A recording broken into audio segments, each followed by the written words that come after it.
Oke, halo semuanya. Perkenalkan, nama aku Theo, TH241. Pada kali ini kita akan belajar Deep Learning Session 1, di mana kita akan belajar beberapa key concept dari Deep Learning itu sendiri, dan juga classification coding ya. Oke, kita mulai aja langsung ke teorinya ya. Jadi, kita akan belajar beberapa hal. Pertama itu perceptron. Perceptron itu seperti neuron yang ada di otak kita. Jadi intinya beberapa input akan diproses dan memberikan output. Nah, cara kerjanya itu di sini ya. Jadi ada input dari data dari dataset, mau itu image, mau itu inputan dari Excel atau CSV. Nanti ada juga weights gitu ya, yang akan diukur oleh AI kita. Ya, kalian bisa lihat sendiri, ada deciding how important is each input gitu ya. Dan ketiganya ada net input function, di mana input itu akan dikalikan dengan weights-nya. Jadi nanti hasilnya itu bakal dimasukin ke dalam net input function gitu ya. Jadi hasilnya input sama weight itu net input function. Terus yang terakhir tuh baru activation function, di mana net input function yang tadi kita kalkulasiin dari input sama weight akan diukur oleh activation function, yaitu hasilnya apa gitu ya. Nah, ini aku kasih tahu contohnya aja. Misal ada image gitu ya, image seperti ini, dan kita anggap dia aja 4 pixel ya. Misal ada A, B, C, D. Jadi kita contoh aja ya, dimana 4 pixel gambar ini kita punya banyak data gitu ya, dari sebuah dataset untuk mencari sebuah matahari. Dan kebanyakan datasetnya tuh mataharinya kayak gini ya, gitu. Nah tentu karena mataharinya semua gini gitu ya, dan pasti berbeda-beda ya, ada oranye, ada yang kuning segala macam di sini ya gitu. Yang paling pasti gitu ya, mataharinya kan selalu di kiri atas. Jadi makanya A-nya itu is very important gitu ya, untuk mencari matahari atau enggak. Karena A-nya itu sangat penting gitu ya, biasa weights-nya yang di A ini akan cenderung lebih besar ketika AI-nya proses gitu ya. Misal nih weights-nya 0,7 gitu ya. Ya ini 0,1 mungkin gitu ya. Nah nanti hasil-hasil yang seperti ini akan digabungkan nih ke dalam net input function. Misal hasilnya 0,87 gitu ya. Nah, net input function ini bakal ntar diproses oleh activation function. Salah satunya threshold gitu ya. Jadi semisal kita tahu nih threshold kita kalau lebih besar dari 0,5 berarti itu dia ada matahari gitu ya. Nah, contohnya seperti itu. Jadi kalau 0,87 dia ada matahari, kalau di bawah 0,5 ya dia nggak ada matahari. Ya intinya gitu cara kerja perseptron gitu ya. Oke, kita lanjut. Ada beberapa tipe activation function. Salah satu contohnya ada binary swap gitu ya. Dia sama seperti threshold di mana dia kasih tahu 0 atau 1. Biasa 1 itu yang true ya, 0 itu false. Contohnya kayak diabetes atau nolnya itu tidak diabetes gitu ya. Ya itu salah satu contohnya. Nah kalau sigmoid dia lebih berguna buat probabilitas gitu ya. Kalau kalian tahu di AI itu biasa ada 0,87% confident gitu ya segala macam. Nah itu biasanya pakai activation function sigmoid.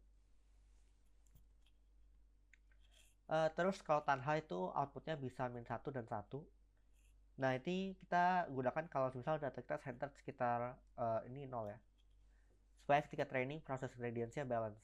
Nah ini contohnya di sentiment analysis ya, misal ada min 1, 0, 1. Pas sentiment analysis kita tahu nih dia tuh negatif ataupun positif gitu ya. Kalau negatif dia cenderung ke minus, kalau positif dia cenderung ke 1 gitu ya.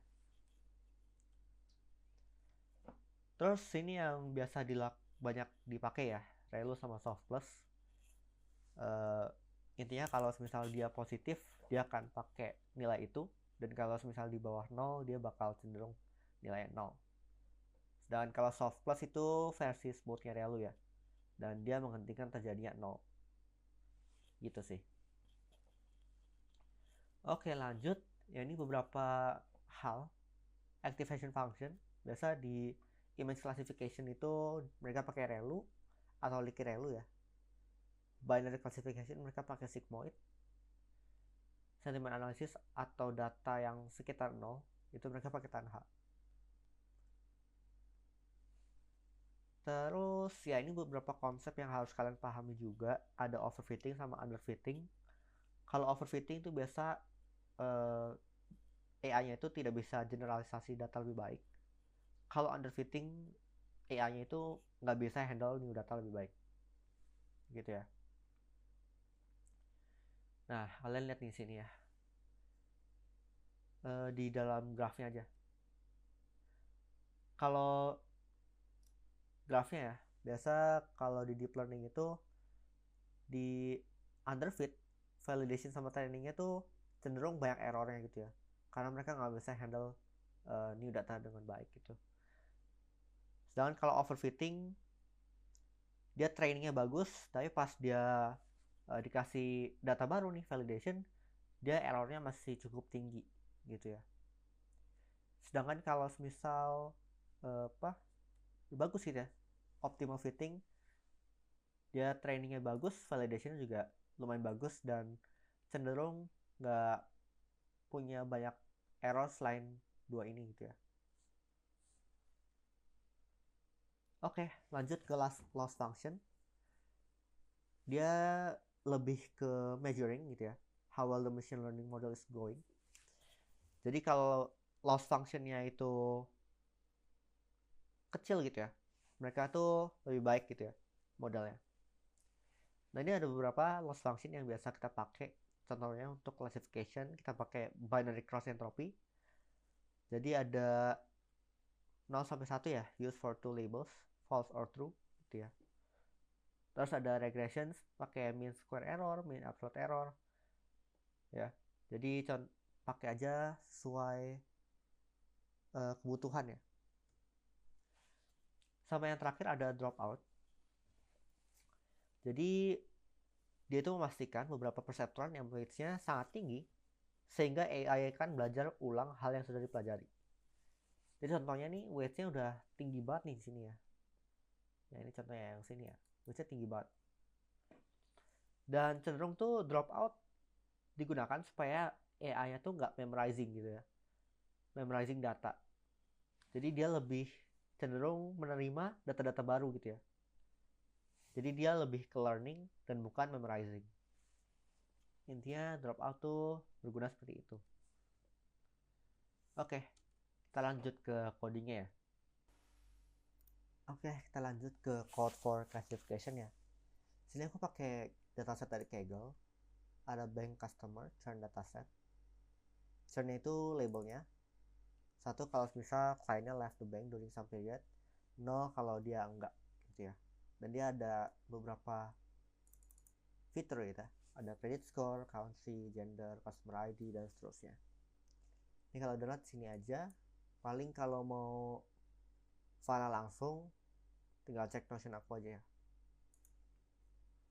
Oke, di sini di Google Colab-nya tinggal klik yang bagian file saja, di bagian sini ya. Terus tinggal drag and drop file kalian yang churn dataset.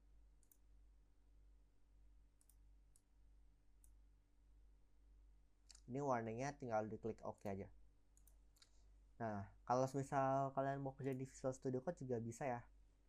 Tapi paling kalau di Google Colab, minusnya kalau kalian taruh sebuah CSV di sini, dia akan hilang. Jadi hati-hati aja gitu ya. Dan selalu simpan datasetnya. Oke, buat code for classification, di sini kita perlu import library dulu ya.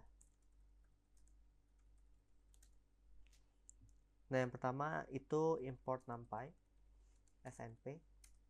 Sebenarnya ini juga nggak terlalu kepake sih untuk classification coding kita kali ini, tapi usahakan kalian import aja karena ya buat latihan gitu ya, karena kebanyakan AI itu butuh NumPy karena proses datanya lebih baik gitu. Terus selanjutnya kita perlu Matplotlib buat bikin grafik ya, kalau kalian tahu, khususnya pyplot SPLT. Terus kita perlu Pandas.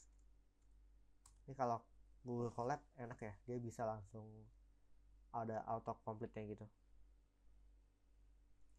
Kalau Pandas itu dia lebih ke arah proses CSV-nya sih. Jadi CSV ke data itu biasanya pakai Pandas.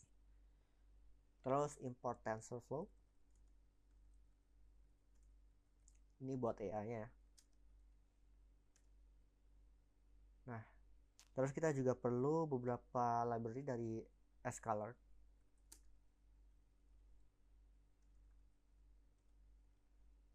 Ya, nih train test split ya. Train test split tuh lebih ke arah split dataset kita. Jadi kalau misal kita mau size-nya 0,4 testing, 0,6 training itu bisa gitu ya, pakai Scalard model selection. Terus selanjutnya kita perlu Scalard preprocessing ya. Ini aja yang standard scaler. Standard scaler tuh buat normalisasi data sih. Oke, lanjut. Setelah kita import library, ini di play aja ya. Agak lama soalnya. Yang pertama kita perlu read dataset dulu. Ya, seperti biasa. Ya ini udah ada autocomplete-nya sih langsung ya. Ya udah langsung aja lah. Tapi bukan dataset.csv karena nama CSV kita churn ya. Churn.csv. Tapi karena di dalam Google Colab biasa kita pakai /content sih. Terus baru /churn ya. Oke, selanjutnya kita perlu drop gitu ya. Drop unnecessary columns that we won't use ya. Nah, coba kita lihat aja ya. Di dalam dataset kita ada customer ID, credit score, country, gender, age gitu ya, dan seterusnya. Nah, tentunya kalau kita mau churn gitu ya, yang pasti kita nggak perlu ini ya, fitur gender, fitur customer ID, karena sebenarnya itu lebih ke ID. Kalau customer ID kan lebih ke ID kan, unused variable nih, lihat ya. Dan gender juga menurut aku kurang pengaruh juga gitu ya buat menentukan churn. Jadi kita bakal ilangin customer ID, gender, sama country harusnya juga nggak terlalu pengaruh sih. Jadi kita akalin aja kita mau drop yang 3 ini ya. Tapi sebenarnya ini terserah kalian aja. Jadi kalau misal kalian mau bikin classification sendiri dan ternyata menurut kalian tuh country itu penting gitu ya sebagai input, ya ini nggak usah di drop, nggak apa-apa gitu ya. Tapi buat latihan kita kali ini kita drop aja ya. Data.drop, columnsnya ada customer ID, ada apa lagi tadi, ada country sama gender ya. Tinggal tulis aja nama kolomnya apa. Nah, seperti kayak gini. Ini dataset salah variable. Oke. Terus yang harus kita lakukan adalah kita bikin sebuah variable aja, x sama y ya, biasa aku. X itu data kita, tapi kita bakal drop labelnya gitu ya. Jadi kita nggak perlu labelnya di dalam variable x gitu ya. Data drop columns churn. Nah, Yang untuk nampung data labelnya itu baru pakai label Y gitu ya. Data.drop, sorry bukan drop, data, langsung ambil fitur churn-nya. Oke, lanjut. Kita ke normalisasi data ya. Nah, untuk normalisasi data, kita pakai yang namanya standard scaler.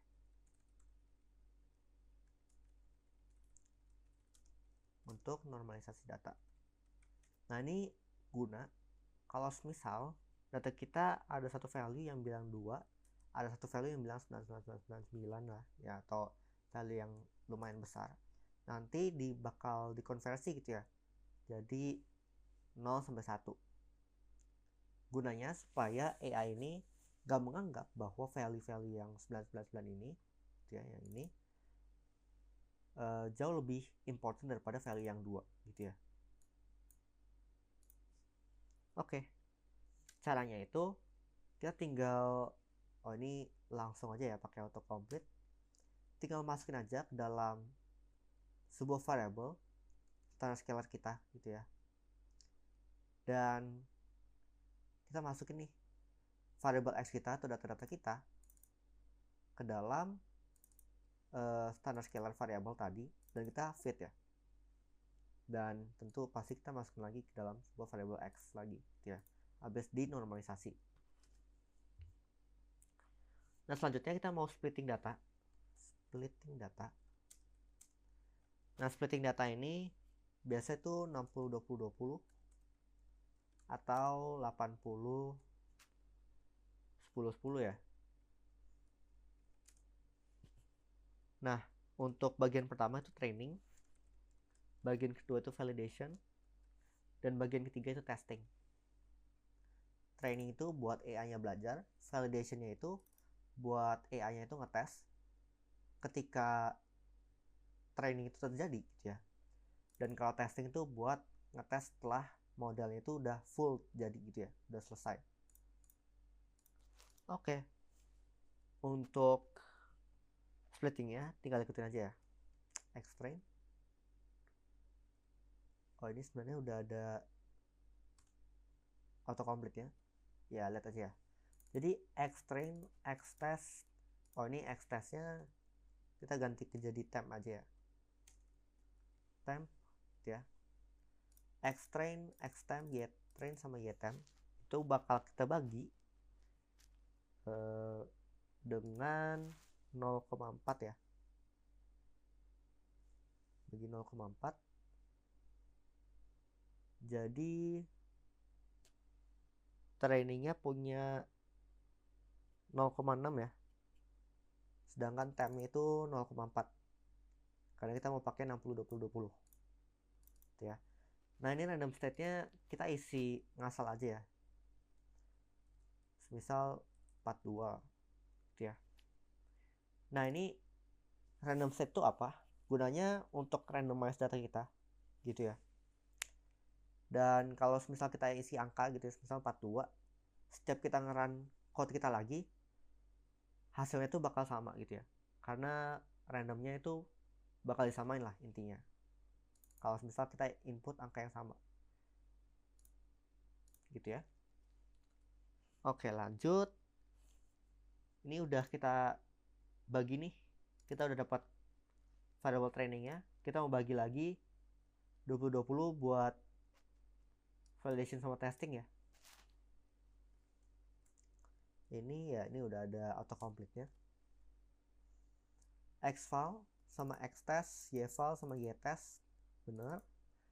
Kita train test split, xtemp, ytemp, dan test-nya 0,5 supaya kita bagi lagi 20-20 gitu ya. Terus random state-nya kita samain aja sama yang di atas 42 biar runningnya sama gitu. Oke, palingan gitu sih buat normalisasi data dan sama splitting datanya. Oke, lanjut. Kita bikin modelnya.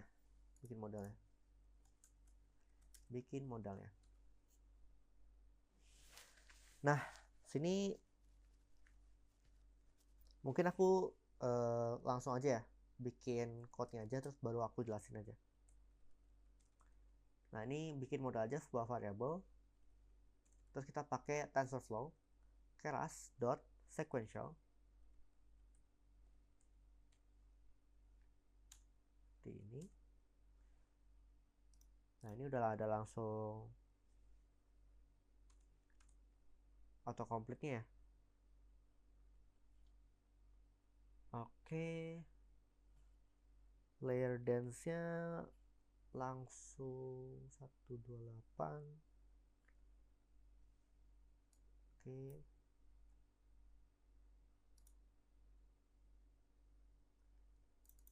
Ini coba 1 dulu ya.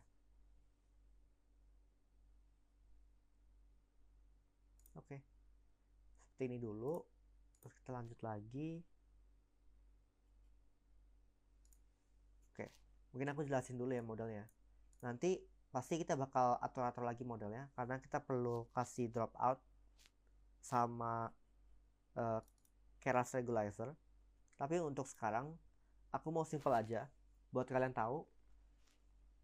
Jadi pertama kalau misal kalian mau bikin model, kalian harus pakai sequential. Nah, ini sequential ini lebih ke model structure ya. Ini aku lebih jelasin lagi pakai komen ya. Untuk sequential dia itu model structure gitu ya. Model structure. Jadi intinya setiap output gitu ya. Output bakal menjadi next input dari satu hidden layer ke yang lain. Intinya gitu sih. Jadi dia lebih ke model structure aja gitu ya. Dan ya kalau misal hidden layer ke hidden layer, dia bakal menjadi the next input. Intinya gitu. Terus lanjut ada dense gitu ya, yang kalian lihat sini dalam modelnya. Nah, dense itu sebuah tipe layer gitu ya, layer type. Dia itu merupakan tipe layer yang mengkoneksi setiap node dengan layer yang sebelumnya dan yang berikutnya gitu ya. Nah, nanti kalau kalian tahu harusnya sequential itu lebih ke model structure-nya ya, dimana dia menampung modelnya. Jadi intinya itu ya dia bakal mensupport ya next input dari satu hidden layer ke yang lain. Dan kalau dense dia tuh layer type, dia juga membantu untuk mengoneksi setiap node dengan layer yang sebelumnya dan yang berikutnya. Oke, palingan itu dulu ya. Sama ini harusnya kalian juga udah aku ajarin tentang activation function ya, yang teori tadi. Nah, kalau input shape ini,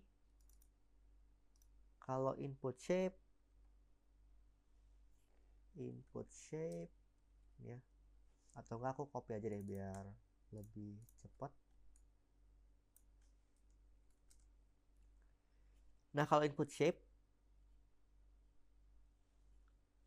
dia itu kasih tahu modelnya berapa banyak columns yang kita punya. Dia lebih ke memberitahu model beberapa kolom atau fitur yang kita punya.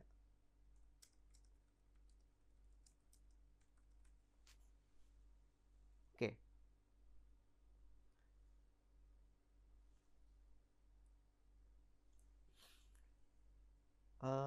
Palingan yang kalian tahu dan harus perhatiin itu ada komanya di sini ya.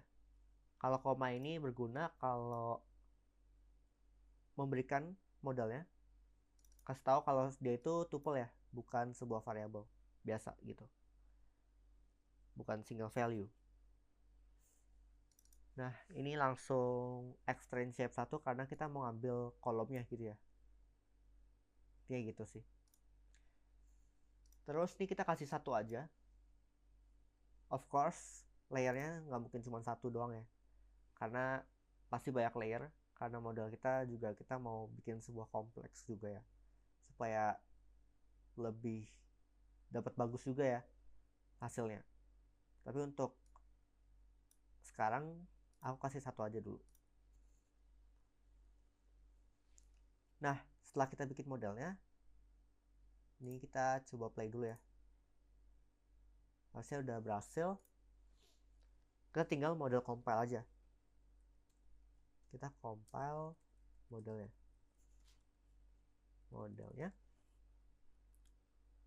Model.compile optimizer. Ya, ini udah ada autocomplete ya. Oke. Jadi biasa tuh kalau model compile kita biasa pakai Adam ya. Nah, Adam itu adaptive movement estimation. Jadi setiap pergerakan model tuh dia ngasih momentum gitu ya, memberi efek dari movement sebelumnya. Jadi biar dia belajarnya lebih bagus sih. Terus ada loss function juga. Hasil tadi PPT juga aku ajarin. Sini kita pakai binary cross entropy, sama kita mau nge-track akurasinya berapa. Pakai matrix akurasi seperti ini. Nah, setelah kita compile modelnya, tinggal kita print aja nih, model.summary.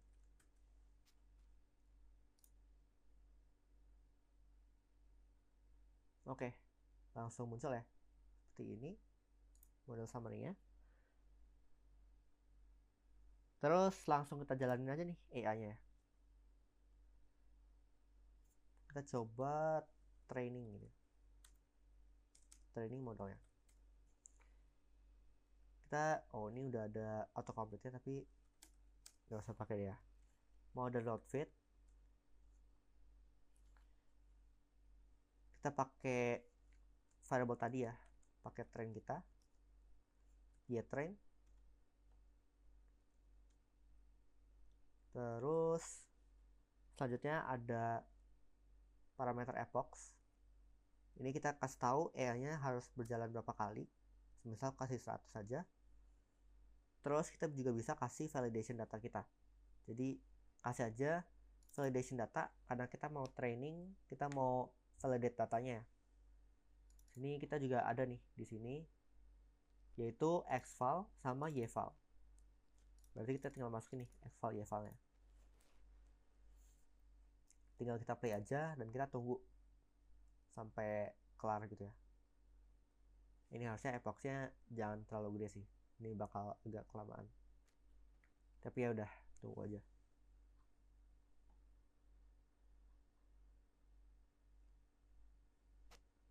Oke, selagi nunggu aku coding aja lagi ya, biar cepet. Di sini setelah kita udah dapat historinya atau hasil training kita ya, kita mau munculin dong ya. Nah, munculin itu biasa pakai pandas gitu ya. History, kita mau ambil data frame-nya, pd.dataframe history.history. Nah, habis itu kita tinggal print aja history.df.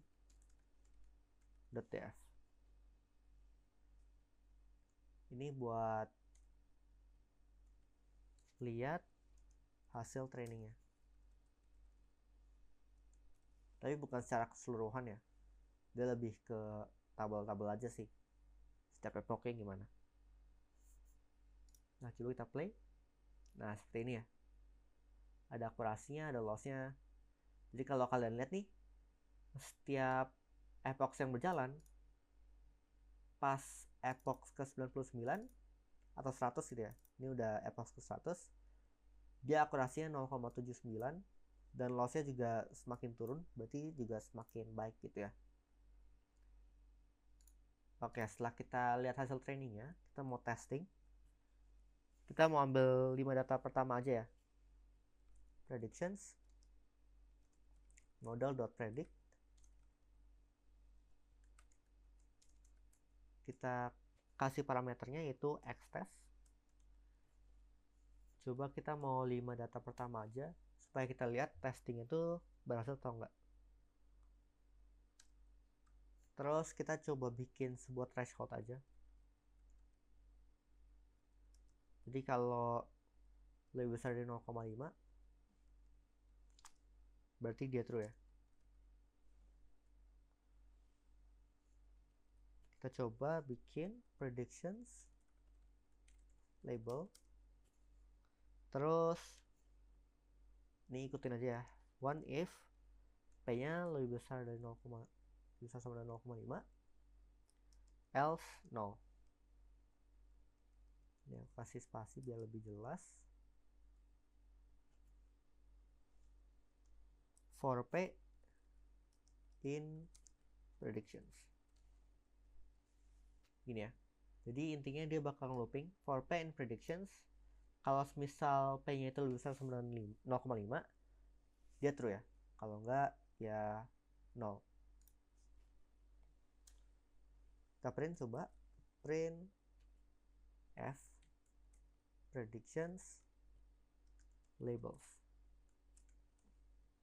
Predictions label.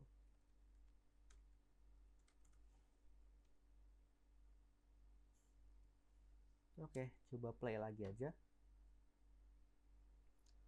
Oke, udah ada ya label-labelnya. Nah, ini cara penggunaan threshold aja sih. Nah, baru kita print testing akurasinya.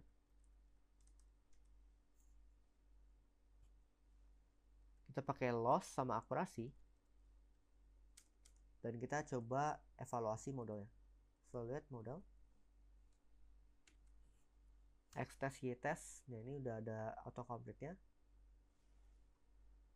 Ini kurang kurung. Jadi kita mau lihat akurasi testingnya sama loss-nya, loss testingnya. Ya, ini loss akurasi. Coba kita print lagi. Oke, dapat ya test loss sama test akurasi. Test akurasi 0,79, test lossnya 0,45. Nah, keep in mind ini masih kurang bagus juga ya modelnya. Kalau kalian lihat modelnya kan cuma punya satu layer ya. Nah, ini bakal kita pakai dan kita modifikasi lagi sih supaya lebih bagus ya. Oke. Coba kita bikin grafiknya dulu ya. Habis itu kita coba run ulang lagi supaya lebih bagus. Dan kita atur modelnya lagi. Nah, ini kita bikin grafiknya. Aku mau white-nya 10 unit. Height-nya 6 unit ya. Graph. Ini aja. Oke. Terus kita mau bikin 2 tabel ya.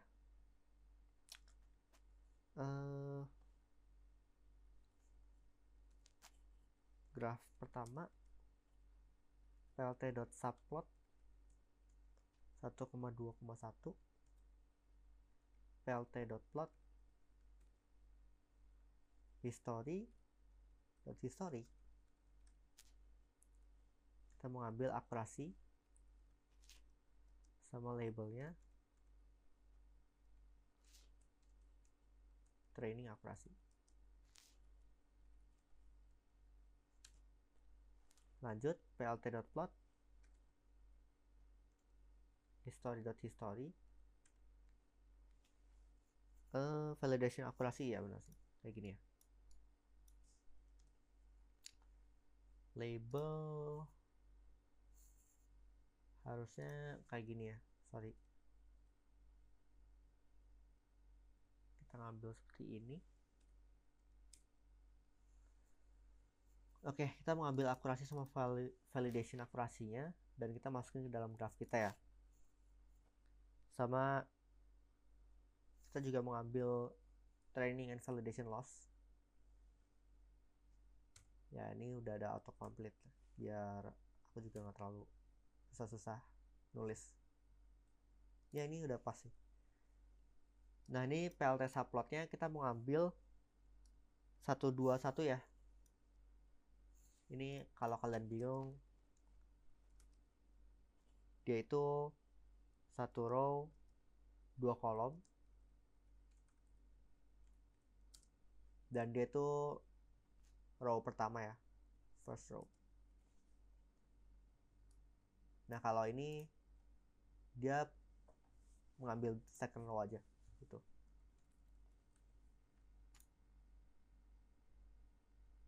Epoch slosh. Oke. Kita coba lagi. Oke. Nah, harusnya dia sebenarnya kalau cuma satu layer doang masih kurang bagus. Tapi ini udah optimal fitting ya, lumayan sih.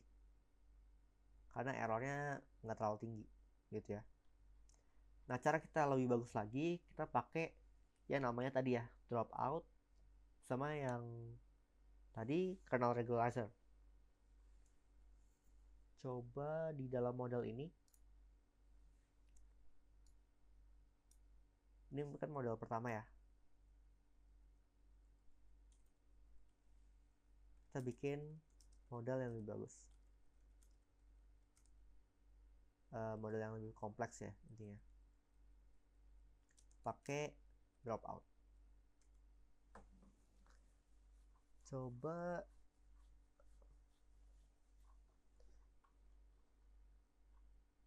kita panggil model lagi ya. Model sama tf keras .sequential.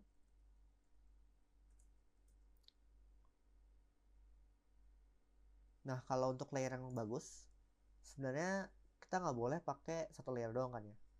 Kita harus beruntun gitu ya. Jadi ini aku kasih aja nih, misal tf.keras.layers. Nah ini udah ada autocomplete-nya. Kita mulai dari 128 nih gitu ya. Nah untuk pakai dropout jangan lupa pakai kernel regularizer gitu. Kernel regularizer. Nah ini pakai tf.keras.regularizer.l2 0,00. Nah ini aku jelasin juga ya, kernel regularizer itu berapa. Kernel regularizer. Nah intinya dia itu bakal nambahin loss function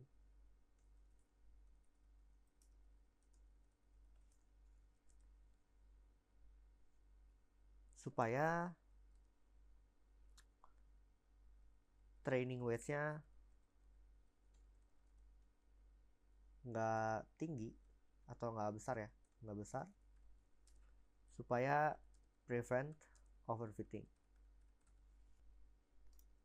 Sama aku coba jelasin dikit tentang kernel regularizer. Dia intinya itu lebih ke nambahin loss function supaya training weight itu nggak besar ya.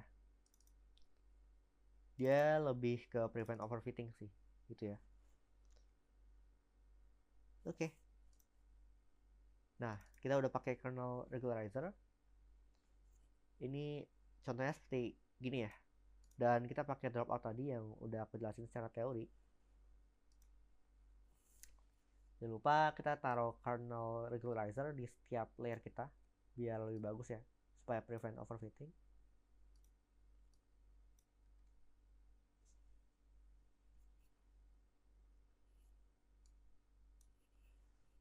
Dropoutnya kita kasih 0,5 aja.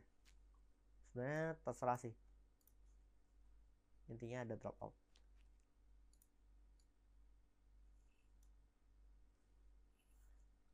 Coba kita tambahin layer lagi supaya mendekati 0 nih, tiba 32. Terus akhirnya kita mau mengarah ke 1 ya. Dan jangan lupa untuk ini kita pakai activation sigmoid karena kita mau lihat probabilitasnya kayak gimana.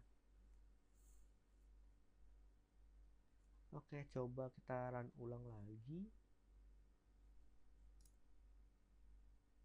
Run all.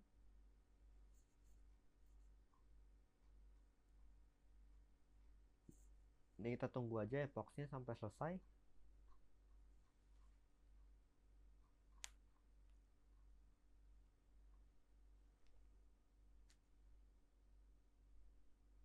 Nah, kalau kalian lihat harusnya akurasinya juga udah semakin baik ya, karena modelnya udah kita bagusin juga. Dia akurasinya sampai 0,85 dan lossnya juga udah bukan 0,4 lagi tapi menyentuh 0,3. Ini kita tunggu aja. Oke, harusnya udah selesai ya epoxnya. Coba kita lihat akurasinya. Validationnya oke, udah bagus ya. Dia tes lossnya 0,36 dan tes akurasinya 0,84. Oke sih. Nah, harusnya dia udah optimal fitting juga ya, sesuai dengan PPT kita ya. Coba aku buka PPT lagi ya.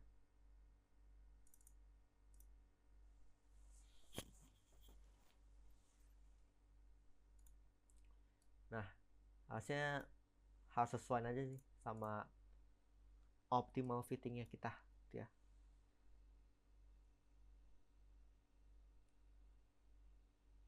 Nah, bagus nih. Validationnya masih di atas training kita ya. Dan kira-kira dia bagus nih, udah mengarah ke arah yang sama ya. Dan errornya juga nggak terlalu tinggi. Dia udah masuk terjerumus ke optimal fitting. Oke sih, paling gitu aja untuk sesi kita hari ini. Udah aku jelasin juga ya beberapa key konsepnya sama classification code-nya seperti apa. Nah, kalau kalian mau belajar lagi, mungkin masuk ke Notion aku aja dan lihat code aku lagi ya. Nanti paling aku share di grup gitu. Oke, thank you semuanya.